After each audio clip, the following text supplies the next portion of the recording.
ചേട്ടാ വേണ്ട ചേട്ടാ. മുണ്ടാണ്ടെന്നോ കളിക്കാന്നൊന്ന് കീച്ചു കളയും ഞാൻ. ഇതും കൊണ്ടിനി എങ്ങോട്ടാ പോണേ ഈശ്വര?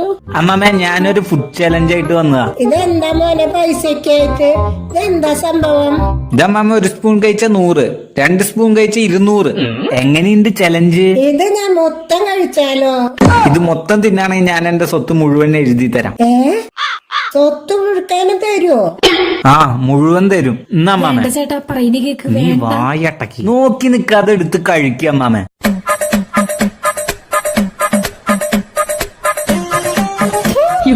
എന്താടാ ഇത്? നീ എന്നെ കൊല്ലാൻ നോക്കാണോ? എനിക്കൊന്നും വേണ്ട. അപ്പൊ 100 രൂപ കിട്ടില്ല. എനിക്ക് എന്റെ ജീവൻ മതി മോനെ. ഒരു വാ കഴിക്കുക എത്ര ബുദ്ധിമുട്ട്. അപ്പൊ എന്ന് ഈ പൂതന ഉണ്ടാക്കി തരുന്ന ഭക്ഷണം കഴിക്കുമ്പോഴുള്ള എന്റെ അവസ്ഥ ഒന്ന് ആലോചിച്ച് നോക്കിയേ. മോനൊരു കാര്യം ചെയ്യ്, 500 വെച്ചോ. ഇനി ഈ ഭക്ഷണം ആർക്കും കൊടുക്കരുത്. പാവം ആ പയ്യന്റെ ഒരവസ്ഥ.